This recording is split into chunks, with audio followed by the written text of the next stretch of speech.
स्नेहा, बेटा जल्दी करो, लेट हो रहा है बेटा, जल्दी आओ। प्रेरणा अपनी बेटी स्नेहा को आवाज लगाती है और अपनी सास से कहती है, माँ, आज अनुराग को टिफिन देने आप चले जाइए ना ऑफिस। आपको तो पता ही है ना माँ कि आज स्नेहा की स्कूल में पेरेंट्स टीचर मीटिंग है और मेरा जाना बहुत ज़रूरी है। प्रेरणा की सास सुभद्रा कहती है, हाँ बेटा, तुम जाओ, मैं ले जाऊंगी टिफिन। स्नेहा और प्रेरणा स्कूल के लिए निकल जाते हैं और माँ सुभद्रा ऑफिस के लिए। सुभद्रा जैसे ही ऑफिस पहुंचती है, उसे अपना बेटा यानी अनुराग दिखाई देता है, जो कि हाथ में फाइल लिए किसी से बात कर रहा था। सुभद्रा अपने बेटे को आवाज लगाती है, अनु, बेटा अनु, मैं खाने का डब्बा लाई हूँ तेरे लिए। अनुराग अपनी माँ को देखकर चौंक जाता है और फिर आसपास देखता है, सब हंस रहे थे। ऐसे में अनुराग गुस्सा हो जाता है और अपनी माँ के पास जाकर कहता है, माँ, अनु नहीं अनुराग, और आप यहाँ क्यों आए?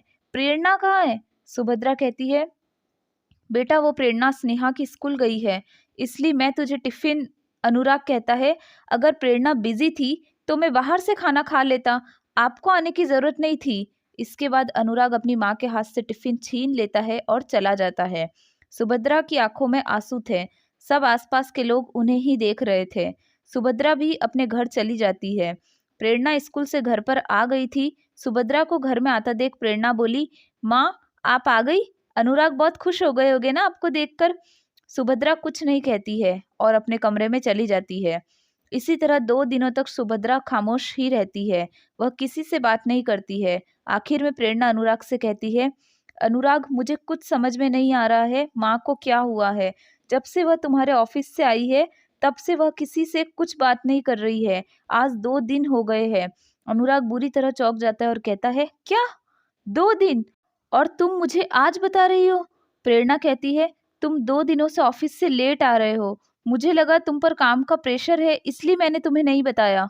अनुराग कहता है, प्रेरणा तुम भी ना, मैं माँ के पास जाता हूँ। तभी प्रेरणा अनुराग को रोककर कहती है, ऑफिस में कुछ हुआ था क्या अनुराग? अनुराग प्रेरणा को सारी बात बता देता है। प्रेरणा चौंक कर कहती है, व्हाट? तुम ऐसा कैसे कर सकते हो? वो हमारी माँ है अनुराग। सिर्फ इसलिए तुमने माँ से बदतमीजी की कि कुछ लोग तुम पर हंस रहे थे, इसलिए माँ 2 दिनों से तकलीफ में है। अनुराग कहता है, आई नो, मुझसे बहुत बड़ी गलती हो गई। मुझे माँ से ऐसे बात नहीं करनी चाहिए थी। अनुराग रोते हुए कहता है, प्रेरणा, माँ मुझे माफ तो कर देगी ना? प्रेरणा की आंखों में भी आंसू थे। वह केवल हाँ में सिर हिला देती है। दोनों माँ के पास कमरे में जाते हैं। माँ कमरे में कुर्सी पर बैठी थी और स्वेटर बुन रही थी। अनुराग कुछ बोल नहीं पाता है। प्रेरणा बोलती है, माँ। माँ ना ही कुछ जवाब देती है और ना ही उनकी तरफ देखती है। अनुराग कहता है, माँ, प्लीज कुछ बोलिए ना। माँ कुछ नहीं बोलती है, बस स्वेटर बुनती रहती है। अनुराग माँ के पैरों में गिर जाता है और उनके घुटने पर सिर रखकर रोने लगता है और कहता है, माँ, प्लीज आप मुझे माफ कर दीजिए। मुझसे बहुत बड़ी गलती हो गई। माँ प्लीज कुछ तो बोलिए ना, ऐसे चुप मत रहिए। माँ की आंखों में भी आंसू थे। माँ कहती है, तुझे पता है ना, मैं अपने मान सम्मान के साथ कभी समझौता नहीं करती। तुझे क्या लगा कि अब मैं बूढ़ी हो गई हूँ तो मुझे मान सम्मान की जरूरत नहीं है? वैसे भी मैं वही कर रही हूँ जो तुझे चाहिए था। आगे से मैं तेरी जिंदगी में कोई दखल नहीं दूंगी, चला जा यहाँ से। अनुराग रोते हुए हाथ जोड़कर कहता है, माँ प्लीज ऐसा मत बोलो। माँ प्लीज, आप मुझे जो सजा देना चाहते हो वो दे दो, लेकिन प्लीज मुझसे बात करो ना। मुझसे गलती हो गई माँ, मैं आगे से इस तरीके से कभी नहीं करूँगा। मैं आपके बिना नहीं रह पाऊंगा, प्लीज मुझे माफ कर दो माँ, प्लीज माँ। माँ, बचपन में मैं गलती करता था तो आप मुझे थप्पड़ मार देती थी, लेकिन आप मुझे माफ कर देती थी ना। आज भी वैसे ही कर लो ना माँ, मुझे थप्पड़ मार लो, लेकिन मुझसे बात करो ना। ये बेरुखी मुझसे बर्दाश्त नहीं होगी माँ, प्लीज माँ। अनुराग जोर जोर से रोने लगता है।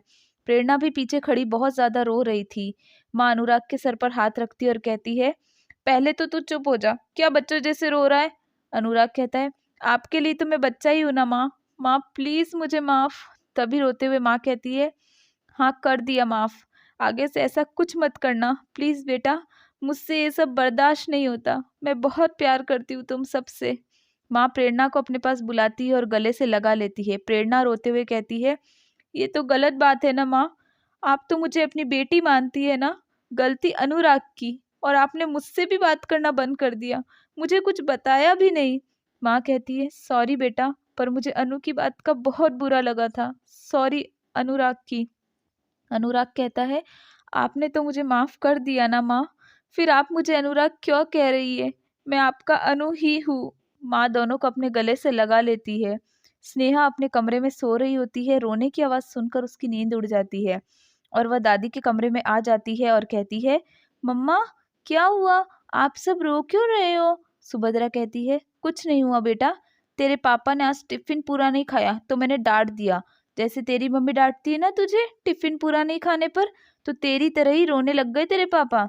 यह सुनकर सभी जोर से हंस पड़ते हैं। स्नेहा भागकर अपने पापा के गले लग जाती है और कहती है, पापा आप रो क्यों रहे हो? आगे से आप टिफिन पूरा खत्म करना, दादी आपको नहीं डांटेगी, है ना दादी? सुभद्रा कहती है, हाँ बेटा बिल्कुल नहीं डांटूंगी। फिर सभी खुशी खुशी अपना जीवन व्यतीत करते हैं। तो दोस्तों, इस कहानी से हमें यही शिक्षा मिलती है कि बुजुर्ग माता पिता को सुख सामानों से नहीं, मान सम्मान से मिलता है। तो दोस्तों, अगर आपको ये स्टोरी पसंद आई हो तो वीडियो को लाइक और चैनल को सब्सक्राइब करना ना भूले और वीडियो अपने फ्रेंड सर्कल में जरूर शेयर करें।